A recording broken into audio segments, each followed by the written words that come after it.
never made it, but I know what it takes. I'm motivated by a mix of emotion. Got my statement, and I'm reading it slow so I can understand it fully. Appreciate my standing, go out of this world and right on time.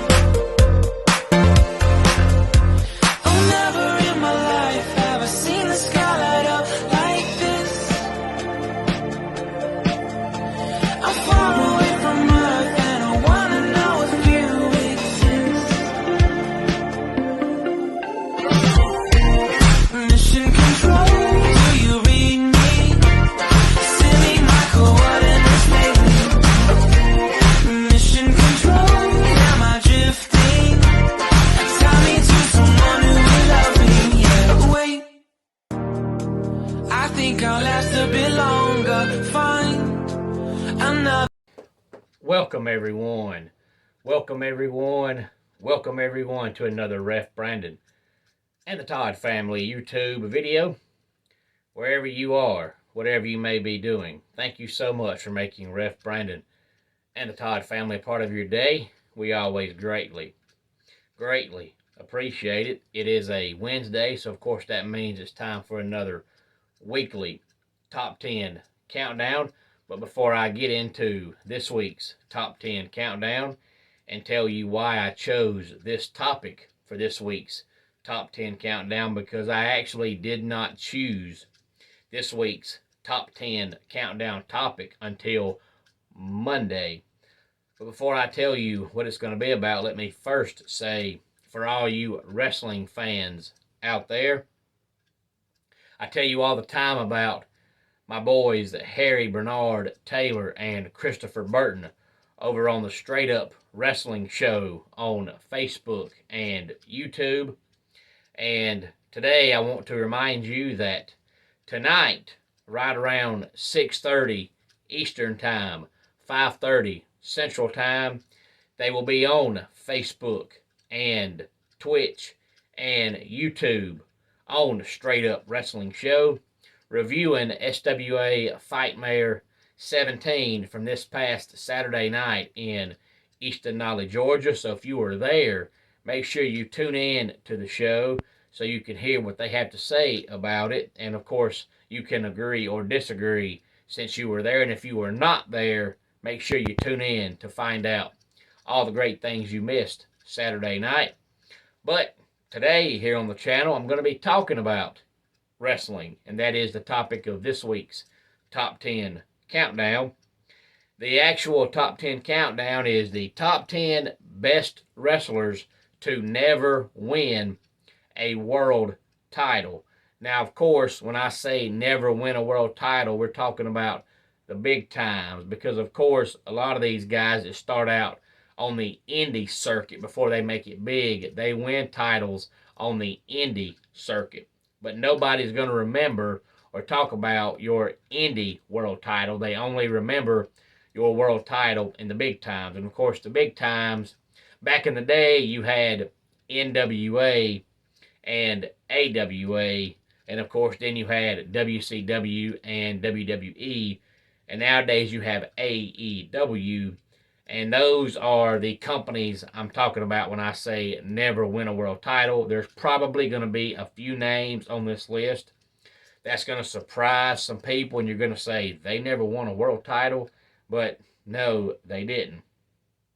And the reason why I chose this topic is because if you're a wrestling fan, you know that Bray Wyatt is now back with the WWE. He came back Saturday night at Extreme Rules, and me and a young guy from work on Monday were discussing Bray Wyatt returning, and we were talking about how much wrestling has changed over the years, because look at how long Bray Wyatt was there the first time, and he only won a couple of world titles, and both reigns were very, very short. And to a lot of people, that's how they look at how good you are. They look at how many world titles you won. Whether it's fair or not, they do.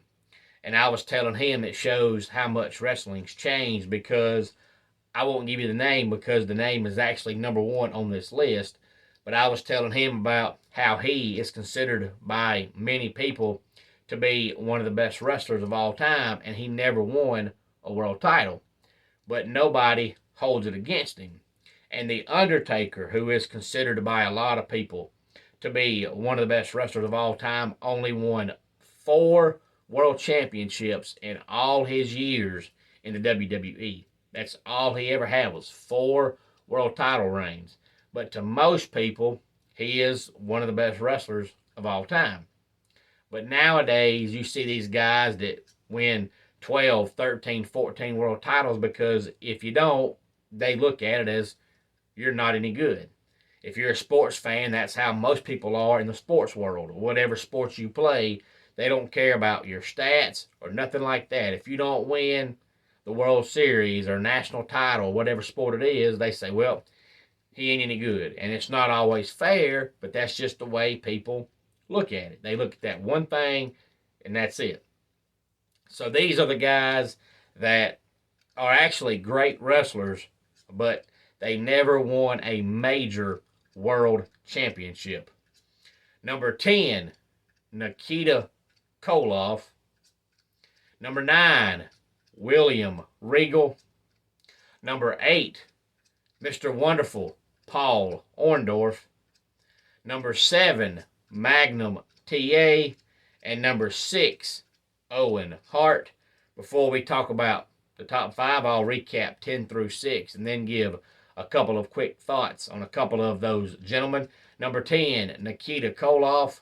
Number 9, William Regal. Number 8, Mr. Wonderful, Paul Orndorff. Number 7, Magnum TA. And number 6, Owen Hart.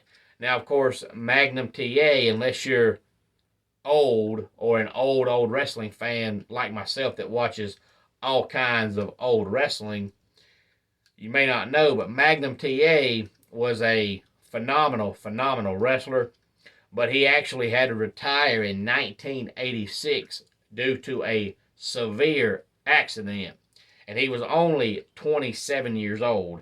He started wrestling in 1978 at 19 years old and had to retire at 27 due to serious injury sustained in an accident. So Magnum TA is only on the list because of the fact he had to retire at 27 years old.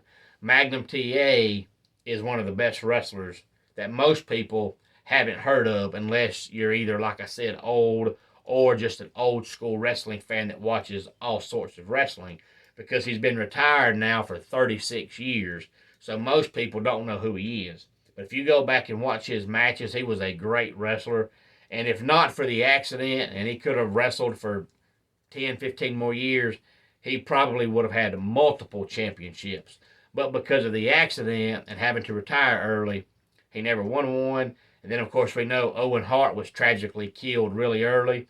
So we don't know if he ever would have won a world title or not. It's hard to say because of his size, because Vince McMahon never was a big fan of guys that size. Now, of course, there are a few exceptions to that rule, but for the most part, Vince McMahon always liked the bigger, stronger, taller guys, and Owen Hart did not fit that bill, but he was so talented that he may have won some world titles if he would have lived longer. But even if he would have lived longer and never won one, he's still one of the best wrestlers, pound for pound, inside the wrestling ring. As far as being a technical wrestler, he's one of the best. Number 5, British Bulldog. Number 4 is one of the names that everybody's surprised when they hear, but Scott Hall. Of course, he had the long run in the WWF at the time as Razor Ramon, and then he had the long run under his actual real name in WCW. He won multiple tag team championships, and he won multiple mid-card titles, such as the Intercontinental title, but never had a world championship run. Number 3, the $1 Million Man, Ted DiBiase. Number 2, Jake the Snake Roberts. And number 1 is the one that shocks almost everybody. As a matter of fact, a couple of weeks ago, while at work, I was telling somebody this man never won a world title. And he said, "Really? He never won a world title?" And I said, "No." But people don't remember that because of how talented he was. He had all the skills you needed to be great. He was a great wrestler. He had the look, he had the character, he had the charisma, and he even had the mic skills. And of course, if you're a longtime wrestling fan, you know that nowadays everybody talks on the mic. But back in the 70s, 80s, and first part of the 90s, having mic skills really wasn't something that you needed. It was good to have, but if you didn't, it didn't matter. But this guy had great mic skills and great promo skills back when it wasn't important to have good mic skills, and that was Roddy Piper. You can still get on YouTube and go back and watch some of his Piper's Pit segments from back in the day, and they were all really, really good. He was really the first person to host his own talk show on wrestling television. Of course, now you've got multiple guys that do it. But back in those days, if you talked, you really only talked for a minute, 2 minutes, maybe 3 minutes on occasion. But Roddy Piper was the one that really had the 8, 9, 10-minute segments, and they were really, really good. But back in those days, you just didn't talk a lot. You might say 4 or 5 words, you go to the ring, you wrestle. And Roddy Piper was the first one that really got your attention with his mic skills. He was so great. But inside the ring, he was great as well. But Roddy Piper never had a world championship run. But it didn't matter because he was so good. But if he wrestled nowadays, most people would say, well, Piper was good, but he never won a world title. And as I said, if you're a sports fan, you know it's the same way in any major sport. The guy can put up the best stats you ever seen, and it's, well, he was okay, but he never won a ring, or, well, he was okay, but he never won a title. And then some mediocre person like Robert Horry in basketball wins all those rings and gets to be considered a great player because he won rings. When the reality of it was, he was decent. He was good at making game-winning shots, but as an overall player, Robert Horry was average at best. He was pedestrian. But since he won those rings, he gets considered to be great. And then you have great players that don't win rings, and they get considered to be average. I don't know why. That's just the way people look at things. They look at the totality of your rings. If you didn't win any, you suck. If you won some, you're great. And that's the way it is in wrestling nowadays too. Didn't used to be, and that's why the majority of the guys on this list are guys that have not wrestled in a long time. Really, the only one that still wrestles on occasion is William Regal. Because back in the day, being world champion didn't matter. But nowadays, it does. And that's why almost everybody that wrestles today, if they don't win world championships, people say, well, they were no good. But that is a top 10 best wrestlers to never win a world title in the wrestling business. Any thoughts on this week's top 10 countdown? Please feel free to let me know. Let's go ahead and get our dad joke of the day in here. Did you hear about the racing snail who got rid of his shell? He thought it would make him faster, but it just made him sluggish. And that wraps it up for today's Ref Brandon and the Todd Family YouTube video. Until next time, it's Ref Brandon saying, just like in pro wrestling, life can be over by the count of 3. Tell your friends and family how much you love them. Bye.